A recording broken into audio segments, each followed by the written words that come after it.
Eu quero compartilhar o tema com você nessa noite. É pela terceira vez que eu vou compartilhar esse tema aqui com a igreja. Compartilhei primeiramente no sábado com os pastores das extensões, compartilhei com os pastores de liderança ontem à noite, e agora quero compartilhar esse tema com discipuladores, com líderes, com evangelistas, com irmãos que são comprometidos com o reino de Deus. O tema que eu quero compartilhar com você se chama Membros crescem quando servem. Anote isto. É importante alguns velhos hábitos nós restaurá-los nessa reunião de crescimento espiritual. E um dos velhos hábitos que nós tínhamos era que numa reunião de crescimento espiritual, pastores, discipuladores, líderes, sempre estavam com um bloco de anotações. Sempre estavam com um caderno, sempre estavam com alguma coisa em suas mãos, anotando aquilo que estava ouvindo. Porque são informações muito preciosas. São informações que duram para uma vida inteira. Princípios duram para a vida toda. Diga comigo, princípios, eles duram para a vida toda. Então, princípios são eternos. Palavras proféticas, muitas vezes, é para um momento da nossa vida. É para uma circunstância que nós estamos vivendo. É para uma experiência que nós estamos tendo. Mas princípios, valores, fundamentos, eles valem para a vida toda. Quantos me entendem, digam amém. Então, por isso é importante você anotá-los, você guardá-los com você. Porque em algum momento você vai precisar revê-los. E quando você for revê-los, o Espírito Santo vai soltar dessa folha de papel, desse bloco de anotações que está no seu celular, e vai pular para dentro do seu coração outra vez, e vai trazer o fogo que estava apagando. Amém ou não amém? Então o tema de hoje é: membros crescem com o serviço. Deixa eu começar dizendo para você nessa noite que existem dois tipos de pessoas na igreja. Diga, dois tipos de pessoas. Número 1, existem pessoas que são apenas parte da igreja. Elas são parte da igreja. Elas estão nos cultos, elas estão nos movimentos da igreja, elas estão naquilo que interessa exclusivamente a elas. E existe um outro grupo que nós chamamos aqueles que são os participantes da igreja. E qual a diferença de um para outro? Os participantes estão envolvidos na vida da igreja. Os participantes estão envolvidos no propósito da igreja. Os participantes, eles estão envolvidos com a missão da igreja. Eles estão envolvidos com a visão da igreja. Eles estão envolvidos com os valores, com os princípios, com os fundamentos da igreja. Então eles não fazem parte da igreja, eles são participantes da igreja. Aqueles que fazem parte da igreja, eles não estão plenamente conectados à vida da igreja. Por isso que quando certos temas são ministrados nos cultos, seja de domingo, seja de terça-feira, eles preferem nem estar presente, porque não tem a ver com eles, porque eles apenas fazem parte da igreja. Vejo isso quando nós tratamos de algumas séries no domingo, quando estes temas levam as pessoas a se envolverem com o reino de Deus, a participarem do reino de Deus, os nossos cultos diminuem a frequência. 30% a menos, 20% a menos. E quando a gente traz um tema que é do interesse pessoal, então o culto volta a crescer outra vez. Porque aqueles que fazem parte estão para ouvir aquilo que lhes interessa. Agora, os participantes da vida da igreja, eles estão em todo momento. Em todas as estações, eles estão prontos, eles estão presentes, eles estão envolvidos, eles estão vivendo o reino de Deus. Quantos me entendem, digam amém. Muitas vezes, terça-feira, nós temos o mesmo sintoma, o mesmo sintoma, sabe? Quando há um tema que interessa exclusivamente a vida pessoal da pessoa, ela vem correndo do trabalho, suada, não é? Ela sequer faz um lanche, porque é algo que interessa pessoalmente a ela. Mas quando o tema tem a ver com a participação dela dentro do reino de Deus, então ela já prefere do serviço ir direto para casa. Ou então são aquelas pessoas que dizem, aqueles que fazem parte, o culto hoje não foi bom comigo. Hoje Deus não falou comigo. Por quê? Ela veio com uma expectativa apenas do âmbito pessoal, porque ela faz parte da igreja. Mas o participante da igreja, ele não está preocupado com isso. Deus falando com ele ou não falando, ele está adorando. Deus falando com ele ou não falando, mas ele continua falando com Deus. Porque ele participa da vida da igreja. Ele não faz parte, ele participa da vida da igreja. E para isso é importante nós entendermos algumas coisas aqui nessa noite.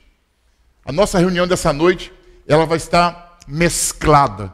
Nós vamos tratar de assuntos de estrutura, de base da igreja, mas também de crescimento da igreja. Membros crescem quando servem. Diga comigo, membros crescem quando servem. Diga outra vez, membros crescem quando servem. A maioria das pessoas querem estar envolvidas com alguma coisa. Porém, nós líderes achamos que não. Por que achamos que não? Porque quando chamamos alguém para se envolver com a gente dentro do reino de Deus, na maioria das vezes nós damos o azar de ir na pessoa que tem apenas uma mentalidade carnal e natural e não tem uma visão do reino de Deus. Então a resposta dela para nós é um não. Todo carnal não se envolve com o reino de Deus.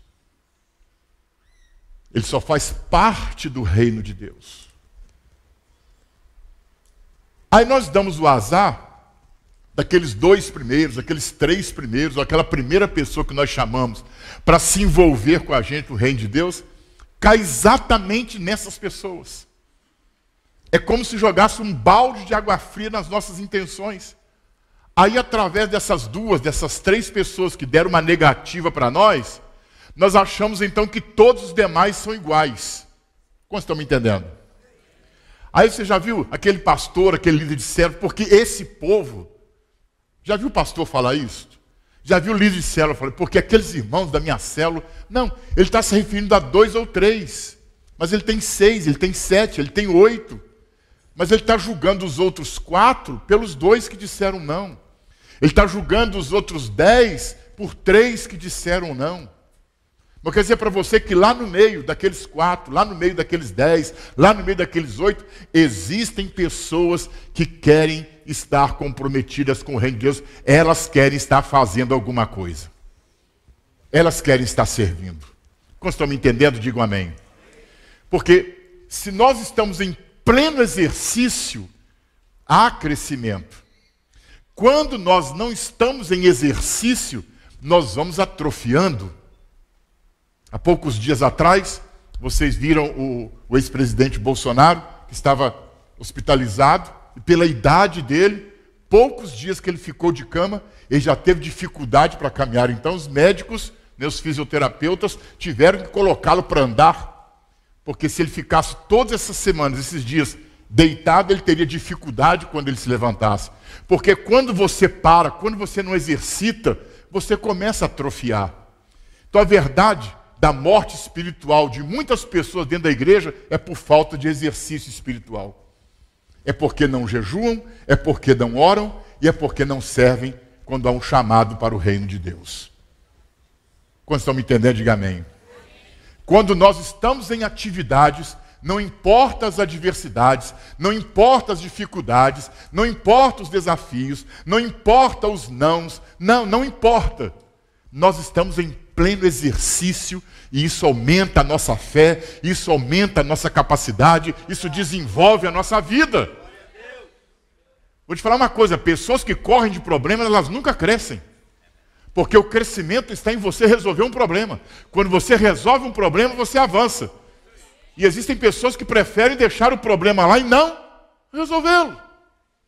Então, escolhi esse tema, membros crescem em servir. Quando nós servimos, nós crescemos. As pessoas que têm mais comunhão com Deus na igreja são aquelas pessoas que elas estão envolvidas com a visão da igreja, com a missão da igreja, com os valores da igreja. Porque isso leva ela a orar, isso leva ela a ler a Bíblia, isso leva ela a jejuar, isso leva ela a participar de uma vigília, isso leva ela a depender de Deus para aquilo que ela está fazendo. Como estão me entendendo? Diga amém. Então o tema é este: membros crescem em servir. Então seja bem-vindo a essa jornada de crescimento através do serviço. Vamos fazer uma apresentação para vocês agora, muito poderosa. Anote isso. 3 coisas para a igreja crescer. Agora iniciamos a mensagem. 3 coisas para a igreja crescer.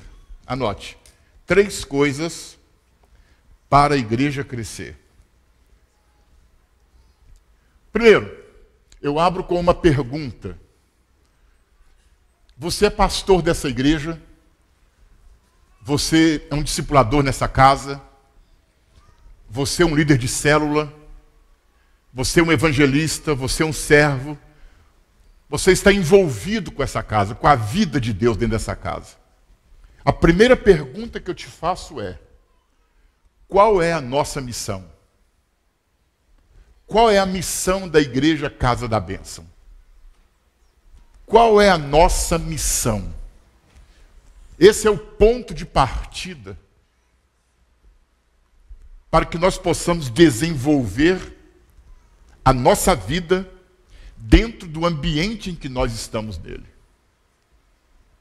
Se qualquer pessoa chegasse para você e perguntasse: qual é a missão da sua igreja? O que você responderia para ela? O pessoal da Tachô não põe esse slide ainda não. Já colocaram. É o inimigo trabalhando contra mim. Obrigado. Mas tem gente que está tão dispersa aqui dentro que acho que nem percebeu. Qual é a missão da igreja?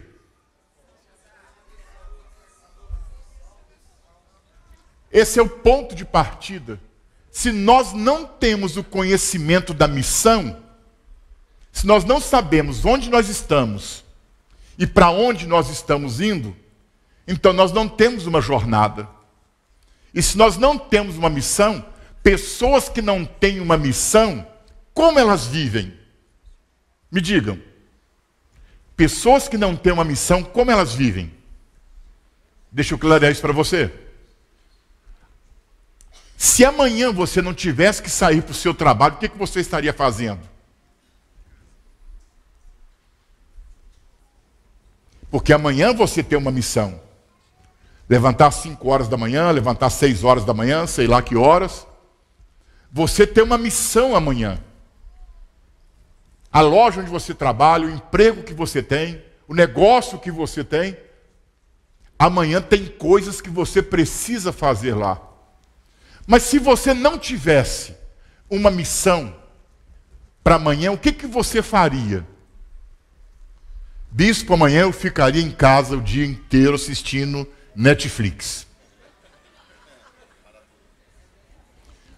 Eu ia fazer uma maratona de Netflix. Tem uma série nova aí que eu estou doido para pegar ela. Porque pessoas que não têm missão não têm o que fazer. Então é a falta de missão que leva uma pessoa a viver uma vida atrofiada, improdutiva. Não é a missão que destrói uma pessoa. É a falta de uma missão que destrói uma pessoa. Meu pai trabalhou até os 77 anos, morreu trabalhando. Meu pai morreu trabalhando. E ele dizia para mim assim, falei: pai, o senhor não precisa mais disso, eu tenho dinheiro. O senhor já tem condição de ficar em casa, de papo pro ar. Faz um negocinho aqui e outro ali quando aparecer, pai. Você não precisa disso, não. Levantar todo dia, 4 horas da manhã. Ele gostava de chegar nas obras, meu pai era construtor e gostava de chegar nas obras 6 horas da manhã. E ficava até 4 horas da tarde. Falei, o senhor não precisa mais disso. Quantas vezes eu falei isso para ele? Falei assim, meu filho, o dia que eu fazer o que você está me falando, eu vou morrer. Eu não sei ficar sem fazer isso. Em outras palavras, porque essa é a minha missão. Eu sei o que é que eu tenho que fazer amanhã quando eu vou me levantar. Essa é a minha missão. Então, o que é a missão? É aquilo que você tem para fazer amanhã. Se você não tem algo para fazer amanhã, então você não tem uma missão. Então você talvez não tenha uma missão porque você não queira uma missão ou porque você não entendeu o que é uma missão. Por que não servimos na igreja? Porque nós não queremos a missão dada por Cristo? Ou porque nós não entendemos a missão de Cristo? Então, qual é a nossa missão? Qual é a missão da Igreja Casa da Bênção? Anote. A nossa missão é transformar pecadores em salvos e salvos em ministros de Cristo. Esta é a nossa missão. Diga, esta é a nossa missão. Transformar pecadores em salvos e salvos em ministros ou discípulos de Cristo. Agora eu te pergunto, quando nós pastores olhamos para a igreja que nós estamos pastoreando, quando líderes de células olham para as células que eles estão liderando, nós estamos cumprindo esta missão? Estamos começando, hoje é o 6º dia do 5º mês do ano.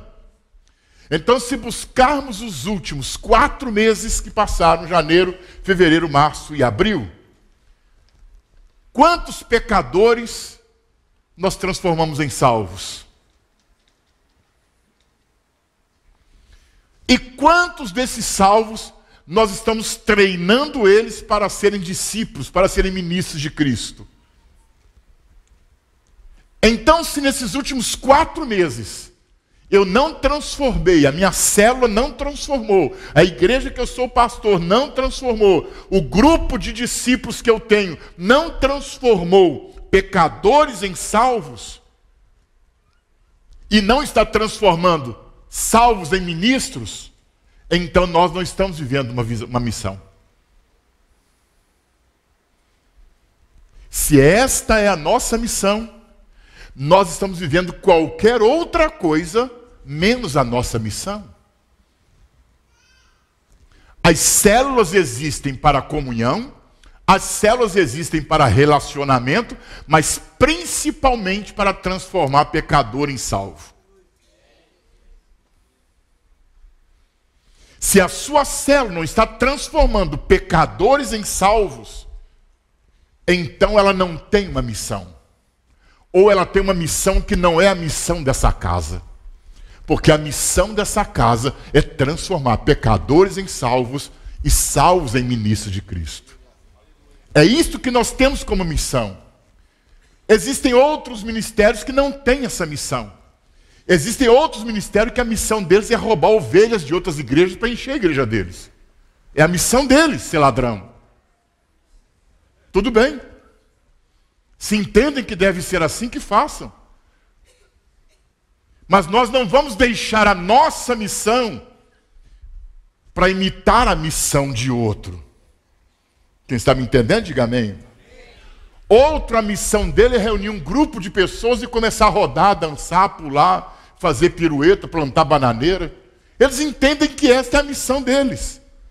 Mas não é a nossa. A nossa é transformar pecadores em salvos e salvos em ministros. E é graças a essa missão que você está aqui. Porque se não tivéssemos a missão de transformar pecadores em salvos, você ainda estaria perdido.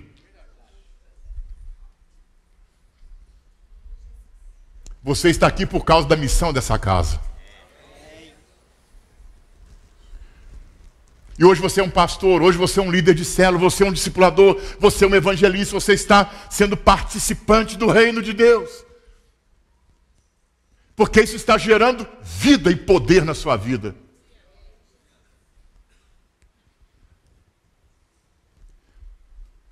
Às vezes os irmãos chegam para mim e dizem: bispo, eu tenho um problema na minha célula, eu estou com um problema no meu discipulado, eu estou com um problema na igreja. Eu fico olhando para eles. E eu digo: irmão, líder é resolvedor de problema. Ponha isso no seu espírito. Você existe para resolver problemas. Líderes resolvem problemas. Quando você elege o presidente de uma nação, você elege ele para quê? Para resolver problemas de saúde, para resolver problemas de segurança pública, para resolver problemas de educação do país. Líderes existem para resolver problemas. Pastores existem para resolver problemas. Líderes de células existem para resolver problemas. Discipuladores existem para resolver. Você diz: o que eu ganho com isso? Eu cresço quando eu ajudo alguém a resolver problema. Eu amplio o meu conhecimento quando eu ajudo alguém a resolver problema, porque eu mesmo vou lidar com algo que eu não tenho conhecimento ainda, mas eu tenho que ajudar alguém a romper. Então, quando eu ajudo ele a romper, eu estou ajudando ele a crescer, mas eu também estou crescendo. Todas as vezes que você ajuda alguém a crescer, a romper, a vencer uma dificuldade, você também está crescendo.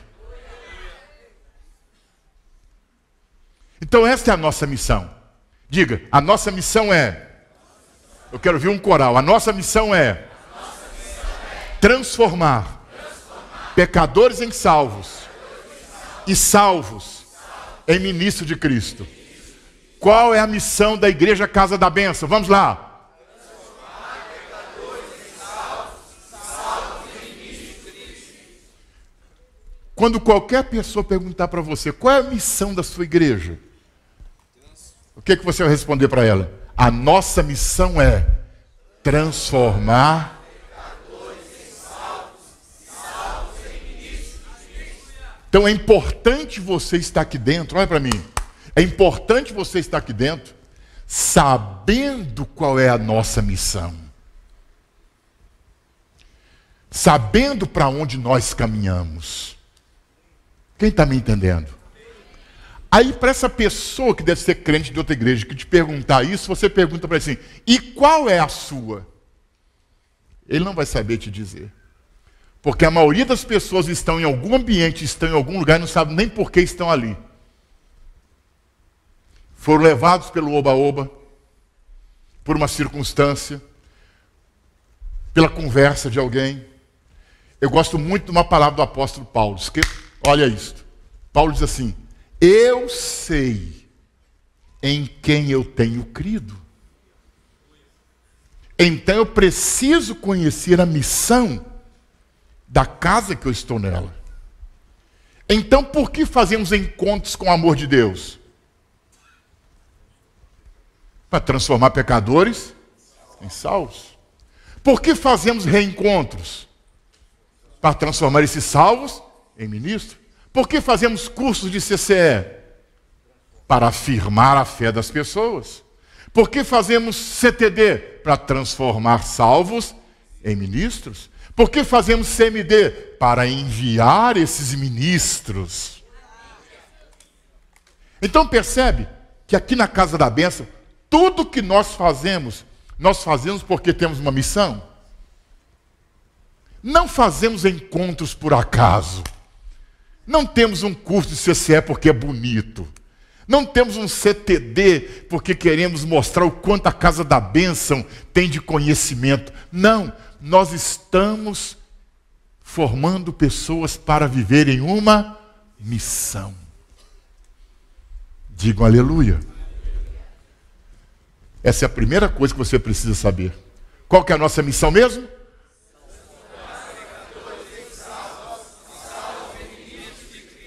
Pergunte para quem está do seu lado: a sua célula tem feito isso? Pergunta para quem está do outro lado agora: sua célula tem feito isso? Então é por isso que essa célula, se não tem feito isso, se tornou um lugar tedioso. Olha para mim, irmãos. Se não há uma missão na sua célula, é um lugar de tédio. Por isso que você, líder, não aguenta mais fazer célula. Porque para você fazer célula, é só fazer uma célula. Mas fazer uma célula, nós estamos ali para levar pecadores a serem transformados em pessoas salvas. Então é por isso que eu faço uma célula. Eu faço uma célula para transformar pecadores em salvos. Aí você vai perceber que o seu tédio vai acabar. Seu cansaço vai embora. Porque você está numa missão. Quem está me entendendo, diga amém. Quem tem missão tem vida. Diga aleluia. Quem tem missão tem vida. Segunda coisa para a igreja crescer. Nós temos uma missão. Agora nós precisamos ter uma visão. Diga, visão. Diga outra vez, visão. O que é a visão, bispo? Visão é aquilo que nós fazemos para realizar a missão. Eu tenho uma missão, mas o que eu faço para cumprir esta missão? Então agora é a minha visão. Como vamos transformar pecadores em salvos? E como vamos transformar salvos em ministros de Cristo? Bispo, qual que é a nossa visão para isso? Qual que é a nossa visão? Como transformamos salvos em ministros de Cristo? Como transformamos pecadores em salvos? Evangelizando. Então a nossa visão de igreja é evangelizar e afirmar a fé das pessoas. Se não evangelizamos e se não afirmamos, nós não temos uma missão. Então, quando evangelizamos alguém, por que nós estamos evangelizando ela? Por quê? Porque temos uma missão. Qual é a nossa missão? Transformá-la em salvo. Então, quando estamos evangelizando, nós queremos transformar um homem, uma mulher, queremos transformar um pecador em salvo. Então nós temos uma visão. Por que queremos 500 evangelistas? Porque Jesus está voltando. Por que queremos 500 evangelistas? Porque queremos esvaziar o inferno e povoar o céu. Por que queremos 500 evangelistas? Porque queremos tirar da miséria a vida que as pessoas estão tendo hoje e dar a elas a vida abundante em Deus. Por que queremos 500 evangelistas? Porque queremos quebrar as cadeias da macumba, da feitiçaria, da idolatria, da promiscuidade. Queremos quebrar as cadeias, destruir as obras do diabo da mesma forma como Cristo fez e nos comissionou a fazer. Então, por isso que você deve ser um evangelista. Por isso você deve ser um evangelista. Todos são evangelistas. Eu sou um evangelista, pastores são evangelistas, líderes de células são evangelistas, discipuladores são evangelistas. Irmãos da igreja são evangelistas.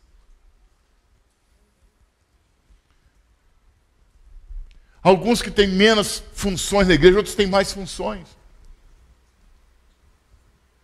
Nós temos uma senhora que é vizinha nossa, que tem um salão de cabeleireiro. Missionária Andréia, pastora da igreja. Foi evangelizá-la. Ela estava deprimida, com câncer.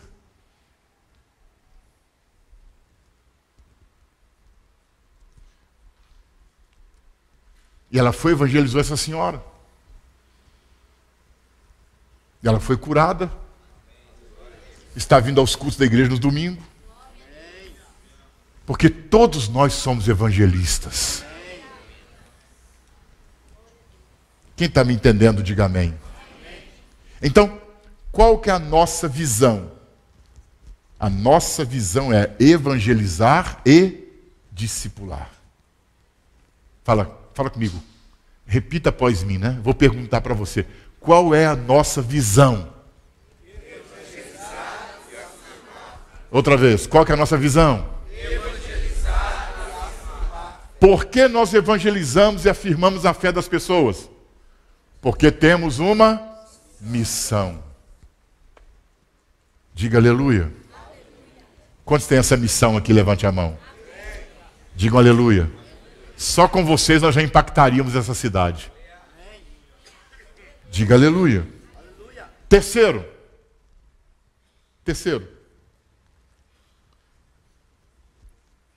Três coisas. Primeiro, temos uma missão. Segundo, temos uma visão. Terceiro, quais são os nossos valores? Quais são os nossos princípios? Qual é o fundamento? Agora pode colocar aí o segundo slide. Você pode ver que nós temos ali um triângulo. Em cima nós temos a missão, no meio nós temos a visão, e embaixo nós temos os nossos valores, ou os nossos princípios, ou os nossos fundamentos. São os fundamentos, eles são a base para a visão e para a missão. Se você tira o fundamento, a visão e a missão caem. A visão e a missão não permanecem sem um fundamento, sem uma base, sem princípios. E quais são os nossos valores, quais são os nossos princípios? Eu listei apenas algum deles, não vou fazer comentários extensos, mas nós temos ali o princípio da comunicação. Diga, comunicação. Diga outra vez. Comunicação. Cada vez mais, a comunicação está se tornando algo raro, difícil. E quando você busca a comunicação, as pessoas até se irritam. Por quê? Seja na hora do almoço, seja na hora da janta, seja num ambiente em que 3, 4 pessoas estão conversando sobre um assunto, as pessoas não querem mais se comunicar umas com as outras, elas querem estar só correndo o dedo na tela do celular.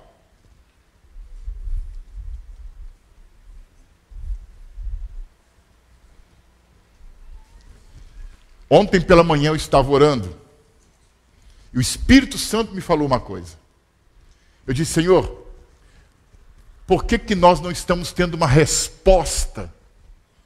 Se temos uma igreja apaixonada, se temos uma igreja que quando vamos orar, nós oramos.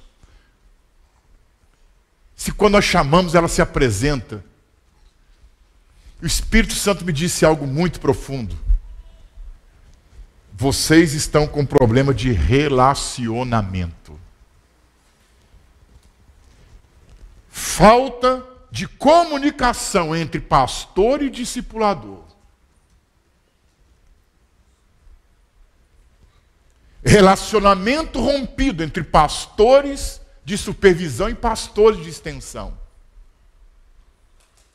Relacionamentos quebrados entre pastores e discipuladores. Relacionamentos danificados entre discipuladores e líderes de células. Não há mais comunicação. Só existe recadinho de WhatsApp. Essa é a desgraça da igreja. Recadinho de WhatsApp. Hoje se discipula pelo WhatsApp, dá bronca pelo WhatsApp, faz tudo pelo WhatsApp. Nós temos que saber usar as ferramentas tecnológicas de acordo, irmão. Nada nenhum aplicativo vai substituir a comunicação franca, direta, do olho no olho. Das verdades colocadas um para o outro, sentados em torno de uma mesa tomando um café.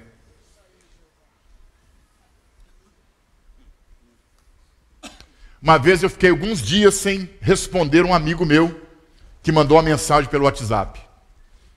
Depois de alguns dias, ele liga para mim. Ô bispo, você não viu aí o meu recado? Falei, vi. E você não me respondeu? Falei, se fosse importante, você tinha me ligado. Eu não sou garoto de recado. Viu aí o que eu te mandei? Se fosse importante, me ligava. Eu sou obrigado agora a ficar correndo o WhatsApp a cada minuto para ver se alguém mandou mensagem para mim? Não sou, não.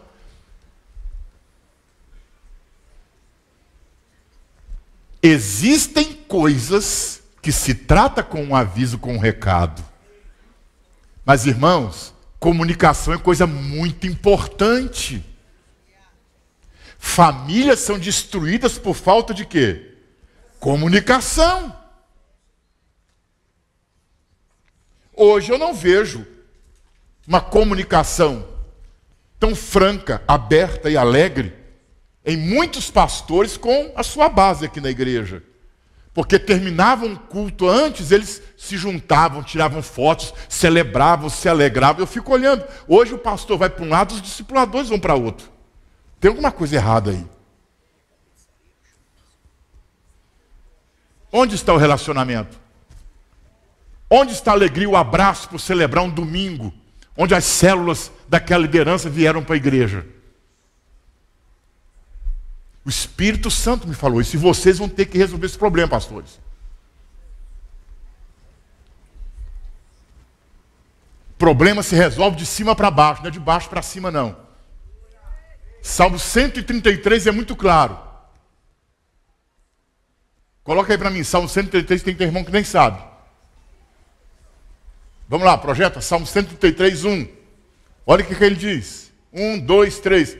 Ó, como é bom e agradável viverem unidos os irmãos. Vamos lá, 2. É como óleo precioso sobre a cabeça, que desce para a barba de Arão, e desce para a gola das suas vestes.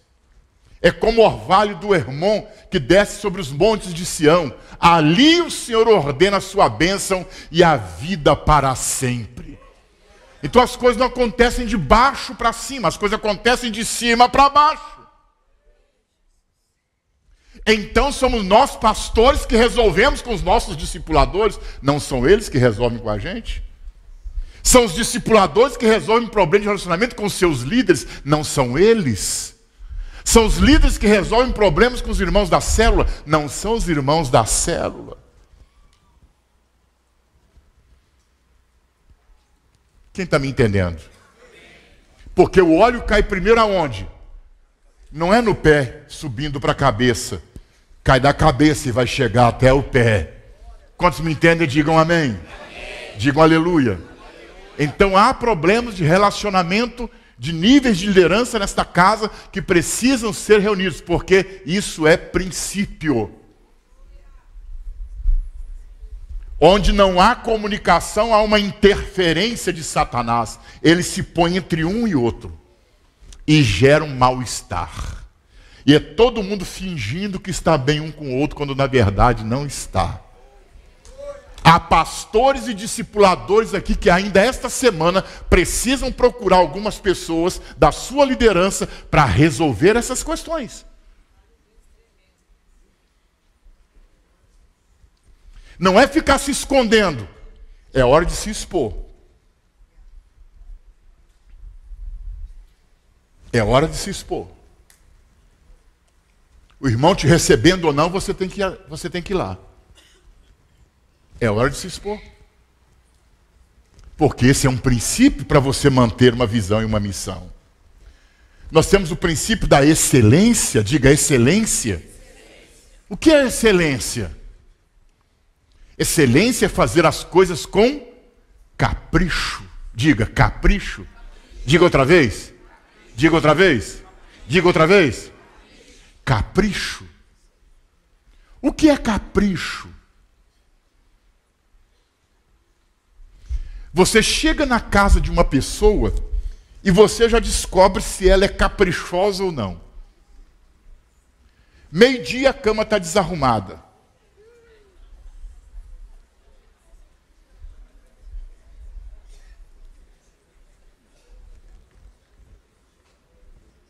Cinco horas da tarde, os pratos e as panelas do almoço estão na pia ou estão em cima da mesa ainda.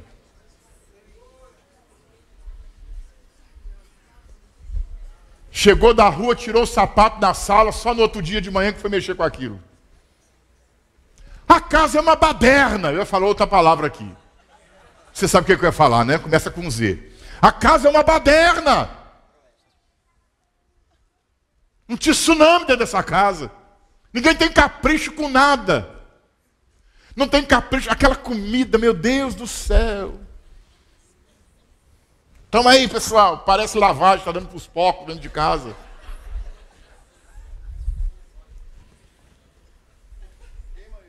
Não tem capricho. Ontem me lembrei de um texto aqui, Marcos 1 ou 2, 27, 17. Olha o que as pessoas falavam de Jesus. Olha o que as pessoas admiravam Jesus, não é só pela cura, não era só pela libertação, não era só pela mensagem, havia algo a mais que as pessoas comentavam. Quanto? Às 7h37? Marcos. Isso. Maravilhavam-se sobremaneira, dizendo: tudo ele tem feito com esplendidamente bem. Não somente faz os surdos ouvir, como falar os mudos. Mas a primeira parte do versículo, a minha tradução diz assim: ele faz tudo muito bem feito. Já viu aquela pessoa que vai orar para outra assim? Ah, irmão, tá bem, em nome de Jesus. Ô irmão, pega aquilo lá para mim, em nome de Jesus. Senhor Jesus, cura. Olha aí para mim, em nome de Jesus. Eu já vi tanta gente fazer isso aqui na igreja. Está orando para um aqui, conversando com o outro lá, fazendo assim.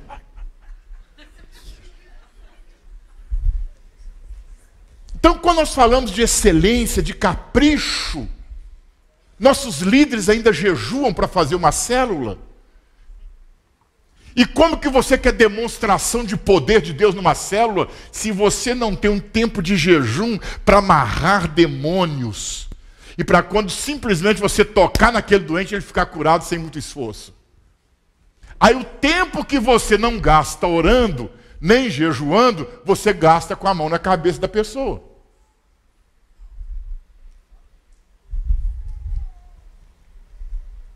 Alimentando o rebanho. Como que nós estamos tratando alimentando o rebanho? É uma mensagem. Será que nós não estamos assim? A célula começou, irmão, peraí, deixa eu ver se mandaram a mensagem para mim aqui hoje. Mas já tem 10 minutos que a célula começou. Ô, gente, vai comendo pãozinho aí, vai bebendo essa água quente aí, que eu vou ver aqui a minha... Ah, mandaram, sim.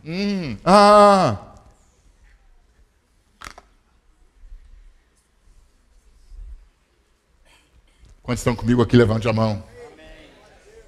Se nós não temos fundamento, o que está em cima vai cair. E você diz: por que a minha célula está diminuindo? Porque não tem capricho. As pessoas já notaram que você está tocando as coisas ali a toque de caixa.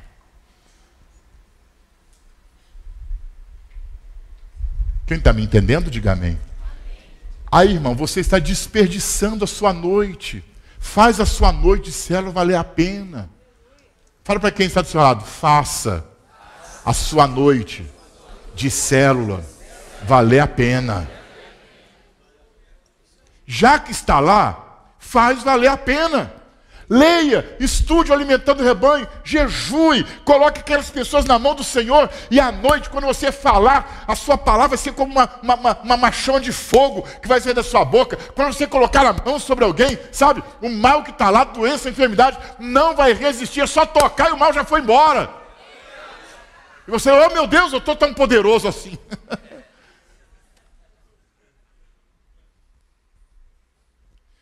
Excelência.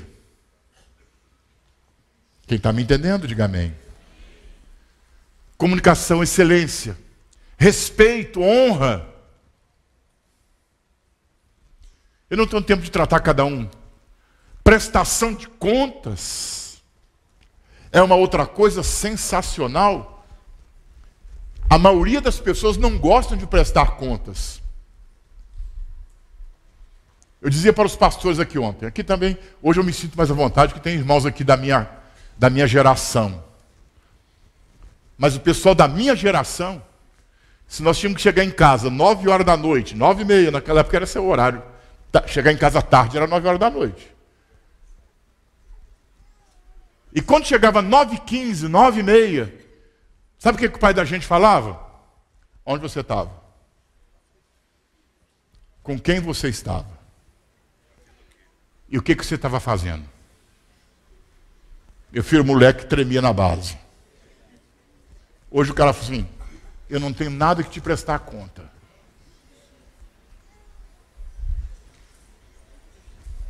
Por isso essa geração perdida aí. Porque pai não é mais pai e mãe não é mais mãe. Porque você não arrisca mais pedir prestação de contas do seu filho, onde ele está, com que ele está andando, o que ele está fazendo. Ah, eu não quero constranger, eu não quero entristecer meu filho, ele sabe o que faz da vida. Ah, sabe. O dia que você estiver assim nos pés do caixão dele, fala, meu filho soube o que fez com a vida mesmo, olha aí, ó. E fez bem feito, né? Morreu longe de mim para mim não ver. E quando nós trazemos isso para o âmbito da igreja, prestação de contas, a princípio pode apavorar muita gente, mas olha para mim, como que alguém pode te ajudar se você está em dificuldade, se você não diz que está passando por dificuldade? Você veja como que o diabo cega as pessoas. Ah, eu não gosto de prestar relatório. Ah, já vem com esse negócio de prestar conta, de prestar relatório. Não. Quando você vem prestar contas, quando você vem prestar relatório, vou te falar uma coisa. Quem vai receber a sua prestação de contas, não vai receber para te julgar. Vai receber para duas coisas. Primeiro, se você foi bem, para te elogiar. E segundo, se você foi mal, para te ajudar a corrigir e te ajudar a ir bem na próxima vez. Não é para te criticar e nem para te julgar. Ontem nós lemos o relatório de evangelismo aqui de Santos. Foi uma tristeza. Ouvir o que eu ouvi aqui hoje, ouvir o que eu ouvi aqui ontem, foi uma tristeza. Nós tivemos pastores de liderança que sequer fizeram o evangelismo. Isso é uma tristeza para quem está me ouvindo aqui todo dia. Para quem senta comigo à mesa para tomar café no sábado, no domingo de manhã e no domingo à tarde. Mas agora nós vamos criticá-los? Não. Vamos ajudar. O que está acontecendo? Talvez não está dando conta do recado. Ué. E precisa de alguém para ajudar, alguém para incentivar, alguém para motivar, alguém para ajudar ele a resolver os problemas, para que então, da próxima vez, ele dê os frutos que a gente espera que ele dê.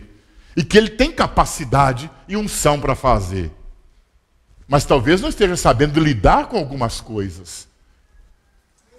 Então, prestar contas é para isso. Amém ou não amém? Nós temos agora no evangelismo nossos registros, né? Quando saímos para evangelizar, temos nossos... Ai, meu Deus, agora já estão contando quantas pessoas. Claro! Porque, irmão, se não prestarmos conta aqui na terra, onde alguém pode nos ajudar a reverter a situação, naquele dia, quando for prestar contas, nós vimos aí a parábola dos talentos. Lá, meu filho, não vai ter outra chance. Ou entra para o descanso do seu Senhor, isso aí, ou vai para aquele lugar. Não vai ter jeito. Então é melhor hoje prestar contas aqui e nós ajudarmos uns aos outros. Hoje eu recebi uma chamada telefônica que me deixou tão emocionado. Eu respondi o pastor e depois Não, mandei uma mensagem para ele. Falei, irmão, hoje você tocou meu coração, pastor Davi. Mandei uma mensagem para o pastor Estênio, conversando com ele sobre como que foi o treinamento do apóstolo Paco lá com ele, né? O que a igreja ganhou com isso. E ele então me deu umas informações, disse assim, mas bispo, essa semana, eu me uni aqui ao pastor Claudinho. Eu sou mais mestre. O Claudinho é mais de rua. Então o que a gente está fazendo? Segunda-feira eu estive na igreja do pastor Claudinho, lá no Jabaquara. E fui lá ajudar ele ensinando a igreja. Na quarta-feira ele vai estar no Brás, levando a minha igreja para a rua para evangelizar. Então eu ajudo ele lá com o que ele não tem, e ele me ajuda aqui com o que eu não tenho. E assim nós vamos crescer junto.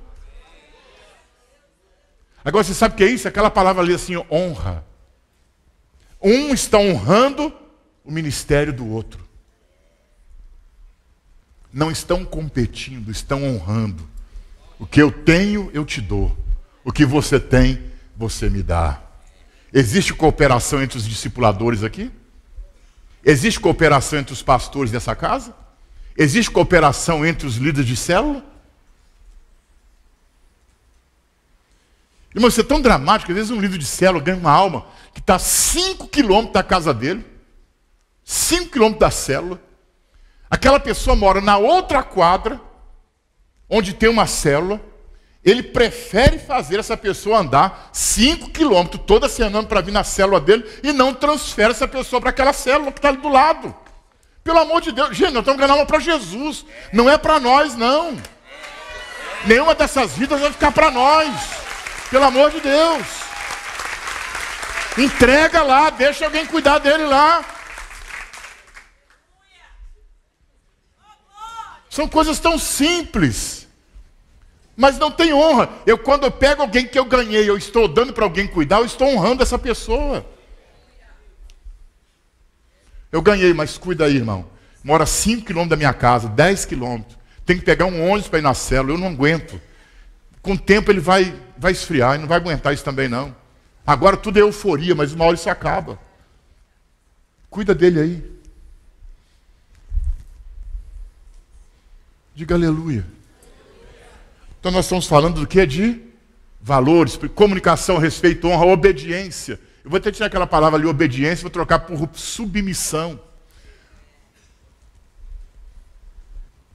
Eu não sei se vocês já perceberam isso, mas quem lê a Bíblia, você vai perceber que a palavra obediência, ela aparece com maior frequência no Velho Testamento do que no Novo. Já perceberam isso? Você não encontra a palavra obediência em abundância no Novo Testamento. No Novo Testamento você encontra a palavra submissão, não obediência. Por quê? A obediência tem a ver com a lei. Imposição. Ou vai ou vai. A lei é assim. Ou é vida ou é morte. Mas a graça não é assim. A graça é submissão.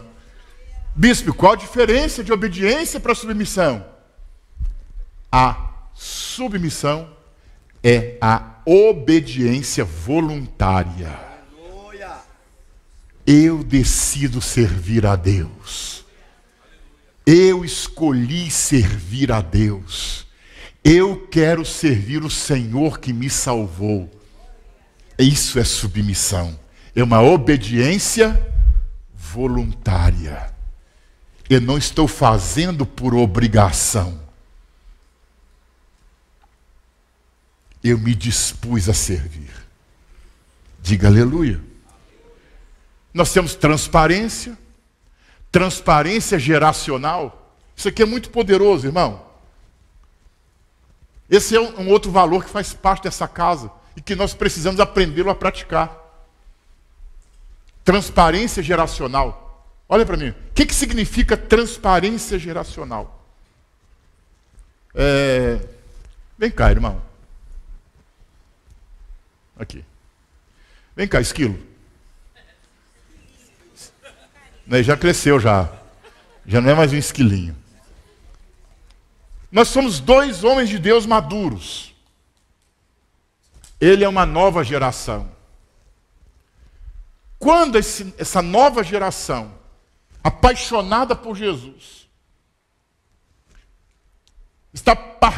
é participante do reino, não está à parte, está envolvido no reino. Mas os comentários que eu faço com esse irmão acerca de algum pastor, um comentário mau, acerca de uma possível deficiência da igreja, que tem muitas.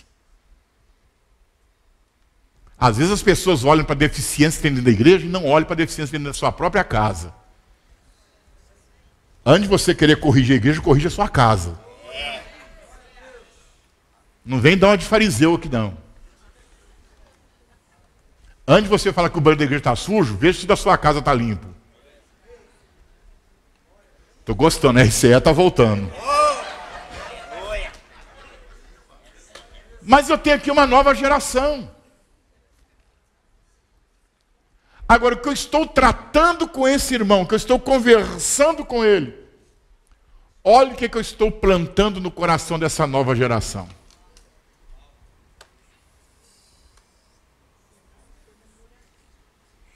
Deu para entender?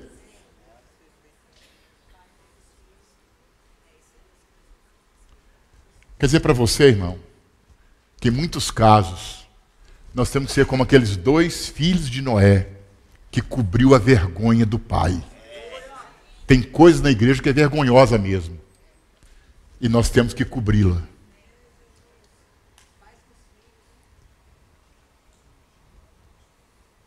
Há pastores por aí falando hoje, não, tudo que é na igreja tem que ser exposto mesmo. É? Foi assim que um dos filhos de Noé virou cão.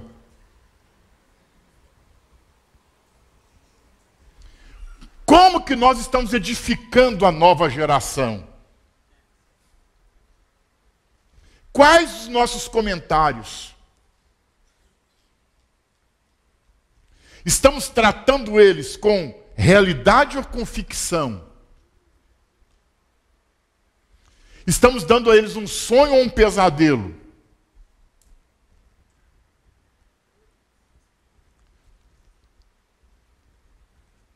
Eu quero ser líder. Ele chega, o esquilinho chega. Eu quero ser um líder. Irmão, vai devagar. Você não sabe onde você está entrando. Eu estou aqui, mas se eu pudesse eu já tinha saído. Irmão, é a melhor coisa que você escolheu da sua vida, porque o apóstolo Paulo diz que aquele que escolhe o episcopado, o ministério, é a melhor escolha que o homem pode fazer na sua vida, é escolher servir a Deus. É isso aí, esquilinho. Vamos lá, vamos arrebentar, vamos ganhar aqueles drogados, meu filho. Obrigado.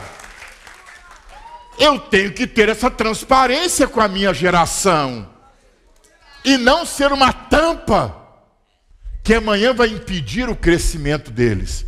Quantas pessoas com dons, talentos e chamados que já não foram abortadas na igreja por causa disso? Mas aqui nós não aceitamos mais isso.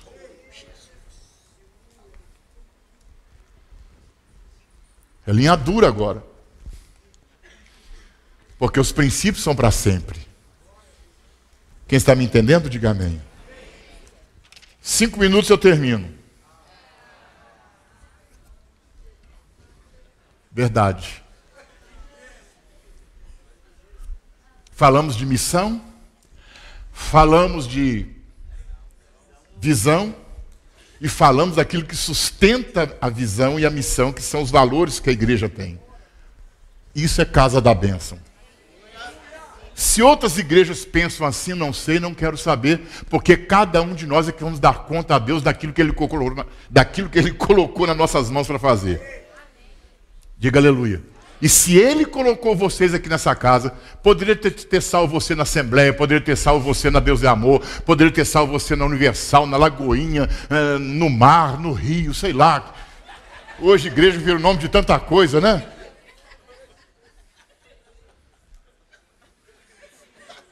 É. Mas Ele trouxe você, foi para cá. Escolheu salvar você aqui, meu filho.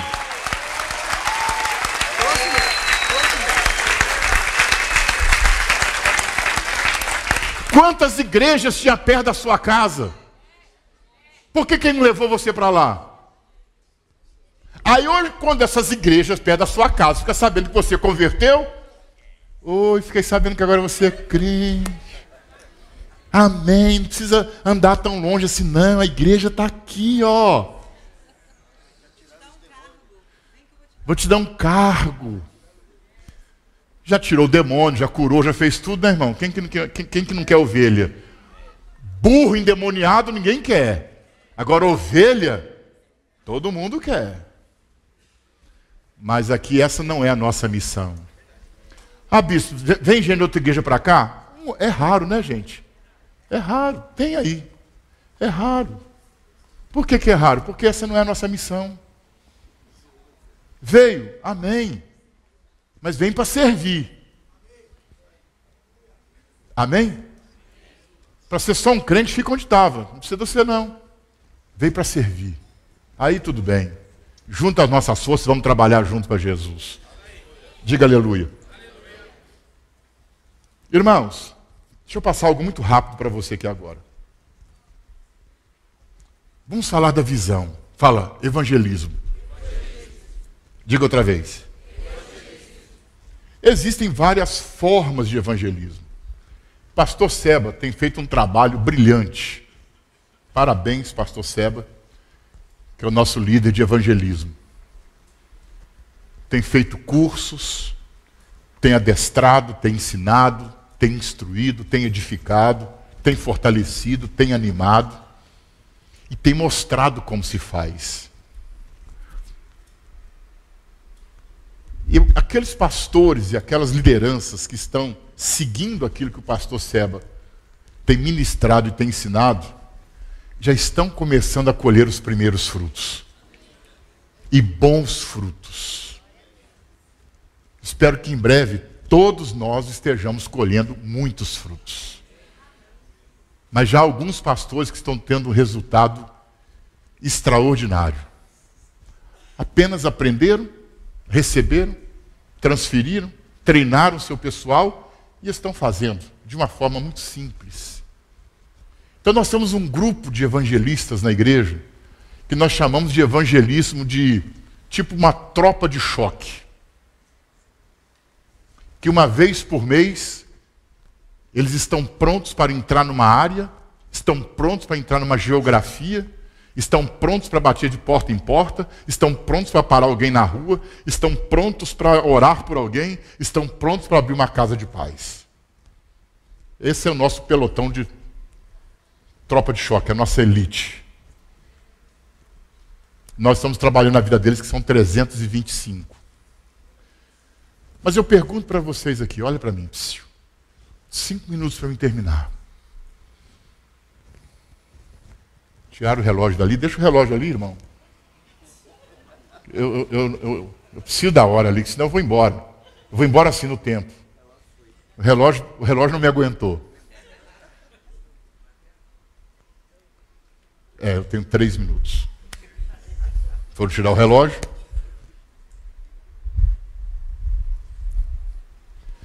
Olha para mim, quantas pessoas na igreja deveriam evangelizar? Me responda. Por quê?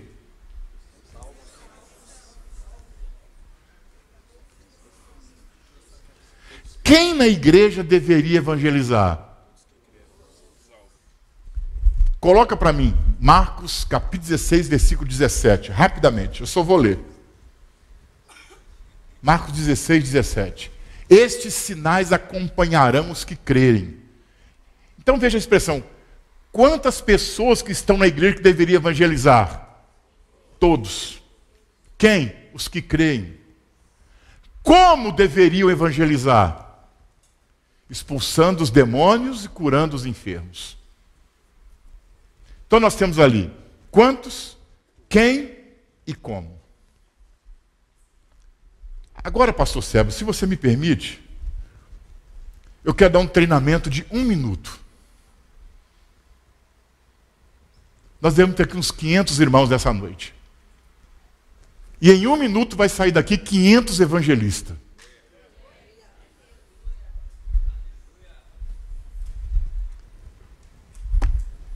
Deixa eu ver quem que eu escolho aqui. João, Me dá o microfone aí. Rápido, rápido, rápido. Rápido. Vem cá, João. Aqui. João Joel. Fica aqui de frente para mim. Eu sou um evangelista. Não, João Joel é evangelista. Vai me evangelizar. João, você vai contar para mim em 30 segundos o que Deus fez na sua vida. Eu era um macumbeiro, frequentei centro de macumba quase 15 anos e também eu era um dependente do álcool. E Jesus libertou a minha vida. Hoje eu estou liberto e salvo. Está completo o evangelismo? Ele foi bem no testemunho? Não deu 30 segundos, ele falou a vida dele todinha. O que faltou, João? O que Jesus fez na minha vida, Ele está pronto para fazer na vida do Senhor. Mais 10 segundos. Está faltando alguma coisa? Posso fazer uma oração pelo Senhor? Aqui não, que senão eu posso cair, os irmãos vão ficar. Dê um aplauso a Jesus.